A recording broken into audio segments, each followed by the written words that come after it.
दोस्तों एआई यानी artificial intelligence आधुनिक दुनिया का एक ऐसा हथियार है कि अगर इसका सही तरीके से यूज किया जाए तो यह बड़े बड़े कामों को सेकंडों में कर सकता है। जी हाँ, केरल पुलिस ने भी एआई की मदद से एक बड़ा कारनामा करके दिखाया है जिससे उनकी वाहवाही तो बनती है। दरअसल केरल पुलिस ने एआई की मदद से एक 19 साल पुराने केस को जो अब तक अनसॉल्व था उस केस को एआई की मदद से सॉल्व करके दिखाया है।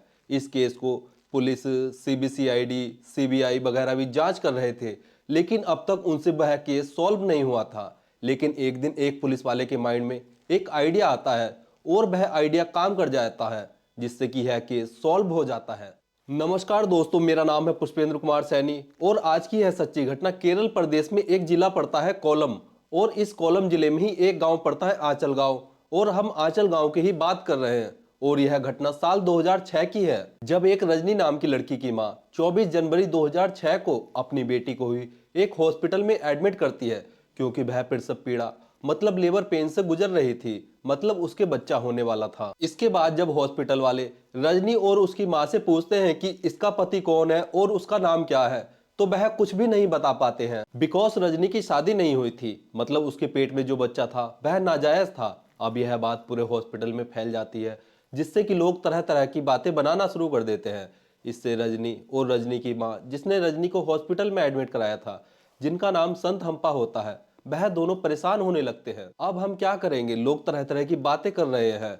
अब यह बात धीरे धीरे आसपास के इलाकों में भी फैलना शुरू हो जाती है जिससे कि लोग सोचने लगते हैं कि एक कुंवारी लड़की प्रेग्नेंट हो गई है, मतलब न जाने लोग क्या क्या बातें करना शुरू कर देते हैं। कि तभी संत हम्मा और रजनी के पास एक लड़का आता है और इस लड़के का नाम अनिल होता है। यह इन दोनों के पास आकर हाथ जोड़कर कहता है कि आपको अगर किसी भी चीज की जरूरत है तो मैं आपकी मदद करना चाहता हूं। अगर आपको ऐतराज ना हो, मतलब आपको ब्लड की, पैसों की, किसी भी तरह की जरूरत हो तो आप बेझिझक मुझसे बोल सकती हैं। और ऐसा बोलकर ये जो अनिल होता है यह हॉस्पिटल में ही जो रजनी का रूम होता है, रजनी के रूम के बाहर ही कुर्सी पर बैठ जाता है और यह तब तक बैठा रहता है जब तक रजनी बच्चे को जन्म नहीं दे देती। रजनी भी यहाँ एक नहीं बल्कि दो जुड़वा बेटियों को जन्म देती है। इन दोनों बच्चियों के जन्म के बाद ये जो अनिल होता है यह फिर से रजनी और उसकी माँ के पास जाता है और कहता है जो हुआ ठीक है, अब आप परेशान मत होइए, आपको इन दोनों बच्चियों की परवरिश अच्छे से करनी है। अब अनिल जो होता है यह रजनी से और उसकी माँ संत हम्मा से बोलता है कि अभी आपका अपने घर पर जाना ठीक नहीं है क्योंकि लोग आपसे तरह तरह के सवाल पूछेंगे, आपसे पूछेंगे कि इन बच्चों का बाप कौन है, तो आप उन्हें बता नहीं पाओगे। तो आपके लिए ठीक होगा कि कुछ दिन आप अपने घर ना जाओ। और अनिल उनको यह भी बोलता है कि यह बात वह उन्हें अपना मानकर बोल रहा है। अनिल की यह बातें सुनकर रजनी और संथम्मा को भी उसकी बातें सही लगती है और वह सोचने लगती हैं कि यह जो अनिल है यह सही कह रहा है, और वह दोनों उसकी बातों में आ जाती हैं और अनिल से बोलती है कि बेटा हम तो यहाँ पर ज्यादा लोगों को नहीं जानते हैं, अगर आज रजनी के पिता जिंदा होते तो वह सब कुछ देख लेते। दोस्तों यहाँ पर रजनी के पिता की मृत्यु पहले ही हो चुकी थी। इसके बाद यह जो अनिल होता है इनसे बोलता है कि आप फिक्र मत करो, वह देखता है कि क्या कर सकता है। इसके बाद अनिल कोलम जिले में ही आंचल गांव पड़ता है और यह आंचल गांव में ही इन्हें किराए का एक घर दिलवा देता है और इनसे बोलता है कि आप आसपास के लोगों से बातें वगैरह मत करना। मतलब जैसा अनिल इन दोनों को बोलता है वैसा ये दोनों करते हैं और उस घर का जो किराए का खर्चा होता है वह भी अनिल उठाता है। और यह जो घर होता है यह आंचल गांव में और घरों से थोड़ा दूरी पर होता है। अब रजनी और उसकी माँ को भी यह घर ठीक लगता है और वह वहां पर हंसी खुशी रहने लगते हैं। इसके बाद 10 फरवरी 2006 के दिन ये जो संथम्मा होती हैं यह अपनी बेटी की दोनों जुड़वा बेटियों की जानकारी पंचायत भवन के ऑफिस में जमा करवाने के लिए जाती हैं। और जब यह पंचायत भवन के ऑफिस से वापस आती हैं तो वह देखती हैं कि जो उनकी बेटी रजनी है और जो रजनी की दोनों बेटियां हैं उन तीनों का गला रेत कर कत्ल कर दिया गया है और पूरे घर में ही खून बिखरा पड़ा है। और इसे देखकर जो संथम्मा होती है वह जोर जोर से रोने लगती हैं। इसके कारण गांव वाले लोग वहां पर इकट्ठा होने लगते हैं और जो भी इस दृश्य को देखता है वह आश्चर्य में पड़ जाता है कि भला 17 दिन की दो मासूम बच्चियों का कत्ल कौन कर सकता है। और इस बात की जानकारी कोई व्यक्ति पुलिस को दे देता है तो पुलिस भी मौके पर पहुंचती है और पूरे घटनाक्रम की जांच पड़ताल करना शुरू कर देती है, लेकिन उन्हें वहां पर कोई भी सबूत नहीं मिलता है। इसके बाद पुलिस संत हम्मा से पूछताछ करती है बिकॉज उसने ही इस दृश्य को पहले देखा था। साथ ही पुलिस गांव के लोगों से भी पूछताछ करती है तो पुलिस को पता चलता है कि यहाँ पर एक बाइक आई थी और जब पुलिस उस बाइक की तलाश करती है तो उन्हें पता चलता है कि वह बाइक कन्नूर के श्री कंपू के रहने वाले राजेश कुमार नाम के व्यक्ति की है और वह व्यक्ति आर्मी में एक फौजी है। अब पुलिस उस फौजी के घर पर जाती है तो पुलिस को पता चलता है कि वह फौजी तो अपनी ड्यूटी पर है, जो कि पंजाब के पठानकोट में 45 एडी रेजिमेंट में पोस्टेड है। अब पुलिस भी काफी हैरान परेशान हो जाती है। वह सोचने लगते हैं भला एक फौजी की बाइक वहां पर क्या कर रही थी। इसी बीच उन्हें एक नाम का पता चलता है और यह नाम होता है देविल कुमार। इसके बाद पुलिस जब संत अम्मा से देविल कुमार के बारे में पूछती है तो संत अम्मा बताती है कि वह केरल के कोलम जिले में एक गांव पड़ता है अलियामन।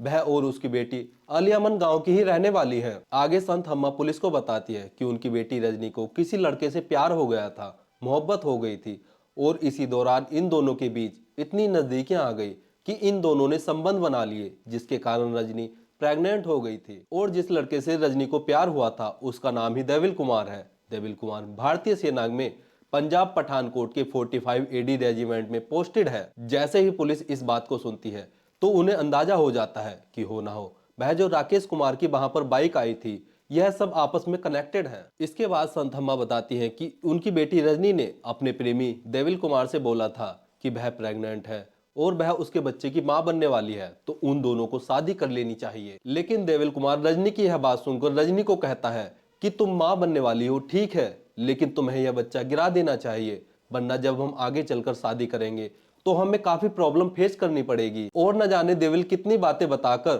उसे बच्चा ना रखने की सलाह देता है। बट रजनी जो होती है वह साफ साफ मना कर देती है। वह कहती है कि वह उस बच्चे को पालेगी चाहे कुछ भी हो जाए। अब इस बात को लेकर इन दोनों के बीच काफी आर्ग्यूमेंट भी होते हैं, लेकिन रजनी नहीं मानती है। इसी दौरान देविल जो होता है यह भी अपनी फौज वाली ड्यूटी पर चला जाता है और समय ऐसे ही बीतता है और अब समय आ जाता है रजनी की डिलीवरी का। और आगे कहानी ऐसे ही घटती है जैसे मैंने आपको शुरुआत में बताई थी कि रजनी हॉस्पिटल में एडमिट होती है। वहां पर एक अनिल नाम का लड़का आता है। रजनी 2 जुड़वा बच्चियों को जन्म देती है और रजनी अपनी बेटियों सहित अपनी मां के साथ एक आंचल गांव में किराए के मकान पर रहने लगती है, जहां 10 फरवरी 2006 के दिन रजनी और उसकी दोनों बेटियां जब वह मात्र 17 दिन की थी उन तीनों का कत्ल हो जाता है। आगे संथम्मा पुलिस को बताती हैं कि यह जो देविल कुमार है यह उनकी बेटी रजनी से शादी नहीं करना चाहता था और वो लगातार रजनी पर दबाव बना रहा था ताकि वह अपने बच्चे को गिरा दे। लेकिन जब रजनी ने अपनी 2 जुड़वा बच्चियों को जन्म दिया तो 10 फरवरी 2006 के दिन देविल उनके घर पर अचानक से आ गया और वह संथम्मा से कहता है कि अब वह रजनी से शादी करेगा और जो उनकी 2 बेटियां हैं वह उन्हें भी अपनाएगा। और वह रजनी से मिलने के बाद मुझे लेकर पंचायत भवन के ऑफिस में उन दोनों बच्चियों की जानकारी देने के लिए गया था और वहां पर कुछ कागज जमा करने के बाद वह संथम्मा को किराए के पैसे देकर बोलता है कि आप किराए से घर चली जाइए, वह शाम को उनसे घर पर आकर ही मिलेगा। और जब मैं घर पर आई तो मेरी बेटी और मेरी बेटी की दोनों बेटियां मरी हुई थी। उन तीनों का किसी ने गला काटकर हत्या की थी। और संथम्मा बताती है कि हो ना हो यह जो देविल कुमार है इसने ही मेरी बेटी की हत्या करवाई है। अब पुलिस संथम्मा से जैसे ही यह बात सुनती है कि उनकी बेटी रजनी किसी देविल कुमार फौजी से प्यार करती थी तो पुलिस उस देविल कुमार फौजी के तलाश में पंजाब के पठानकोट 45 एडी रेजिमेंट में पहुंच जाती है, जहां पर पुलिस को पता चलता है कि यह जो देविल कुमार है यह अपनी रेजिमेंट छोड़कर या वहां से गायब हो गया है और इसके साथ एक और फौजी जिसका नाम राकेश कुमार है वह भी गायब है।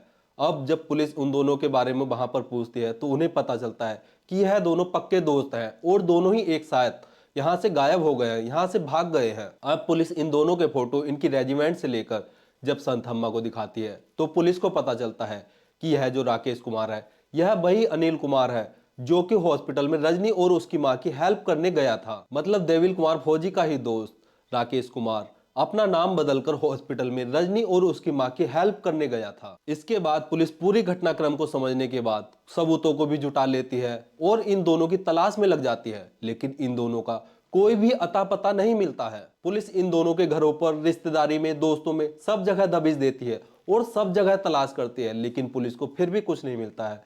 इसके बाद इस केस को सीबीसीआईडी को सौंप दिया जाता है, लेकिन सीबीसीआईडी वाले भी इस केस को सॉल्व करने में फेल हो जाते हैं और इसी दौरान जो संथम्मा होती है वह हाई कोर्ट में चली जाती हैं। हाई कोर्ट भी इस मामले को साल 2010 में सीबीआई को सौंप देती है। अब सीबीआई वाले इस केस को सॉल्व करने के लिए काफी मेहनत करते हैं, मतलब वो इन दोनों मुजरिमों को पकड़ने के लिए काफी प्रयास करते हैं। लेकिन सीबीआई भी 3 साल बाद यानी साल 2013 में अपनी चार्जशीट हाई कोर्ट में पेश करती है, बट अपराधी अभी भी नहीं पकड़े जाते हैं। मतलब यह केस पुलिस के लिए एक धब्बा बन जाता है और ये केस पुरानी फाइलों में धूल फांकता रहता है। लेकिन साल 2024 के नवंबर में केरल के ADGP law in order Manoj Abraham होते हैं।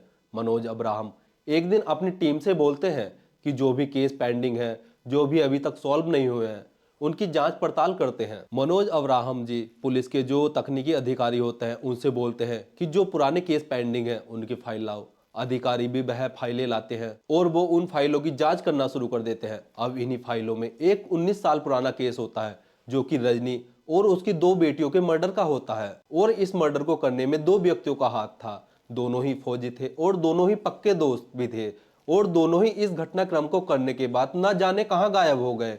उनका आज तक कोई भी सुराग नहीं मिला। उनको धरती खा गई या आसमान निगल गया, ऐसा उनकी फाइल में लिखा होता है। अब यह जो तकनीकी अधिकारी होता है यह इन दोनों की मतलब देविल कुमार और राकेश कुमार की 19 साल पुरानी फोटो लेकर एआई की मदद से उन फोटो को रीजनरेट करना शुरू कर देते हैं। मतलब यह जो दोनों फोटो में व्यक्ति हैं, ये जो दोनों फौजी हैं, यह 10 साल बाद, 15 साल बाद, 20 साल बाद, 25 साल बाद कैसे दिखाई देंगे, यह दाढ़ी मूंछ के साथ कैसे दिखाई देंगे या दाढ़ी मूंछ के बिना कैसे दिखाई देंगे, इनके मुंह पर कैसी झुर्रियां आ जाएगी, इस बेसिस पर एआई की मदद से इनके बहुत सारे फोटो बना लेते हैं और यह उन फोटो को फेसबुक पर एआई की मदद से ढूंढना शुरू कर देते हैं। और अचंभे की बात तो यह होती है कि फेसबुक पर एक 90% वाला सिमिलैरिटी का व्यक्ति भी मिल जाता है। मतलब उसकी फोटो 90% मैच हो रही थी और इस व्यक्ति का नाम विष्णु होता है और यह इंटीरियर डिजाइनर का काम करता है। इसकी पत्नी शिक्षिका है, इसके बच्चे भी हैं और इसकी उम्र लगभग 48 साल है। यह पांडिचेरी में रहता है और इस व्यक्ति ने एक फोटो फेसबुक पर अपनी शादी का अपलोड किया हुआ था। अब पुलिस वाले विष्णु के पास जाते हैं और उसे गिरफ्तार करके जब उससे कड़ाई के साथ पूछताछ करते हैं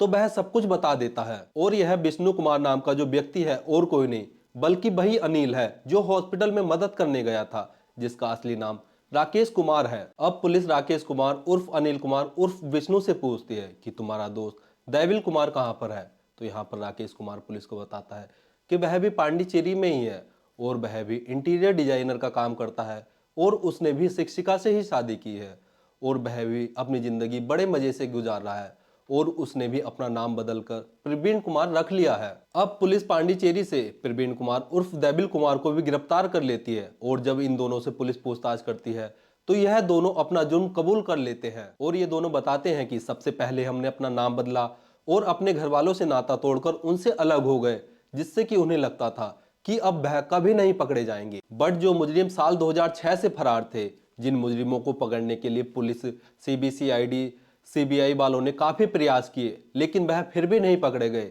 वह मुजरिम साल 2025 की शुरुआत में एआई यानी आर्टिफिशियल इंटेलिजेंस की मदद से पकड़े गए। अभी पुलिस इन दोनों मुजरिमों से पूछताछ कर रही है कि कैसे इन दोनों ने अपना नाम बदला, कैसे इन दोनों ने पुलिस को धोखा दिया, मतलब इन दोनों मुजरिमों ने इन 19 साल में क्या किया, इन सब की पूछताछ इन दोनों से की जा रही है। और केरल पुलिस के इस कदम से मतलब जो एआई की मदद से मुजरिमों को पकड़ने का काम किया है वह वाकई में काबिले तारीफ है। मतलब इस केस के सुलझने से ऐसा लगता है कि ये जो मुजरिम सोचते हैं कि वह अपना नाम बदल लेंगे, आईडी चेंज कर लेंगे तो वह पुलिस के द्वारा पकड़े नहीं जाएंगे, तो वह उनके लिए एक भूल होगी, क्योंकि ये जो मुजरिम है यह एक ना एक दिन तो पुलिस के द्वारा पकड़े ही जाएंगे। दोस्तों, इस कहानी को सुनाना किसी की भावनाओं को ठेस पहुंचाना या दुख पहुंचाना नहीं है, बल्कि जागरूक करना है। धन्यवाद।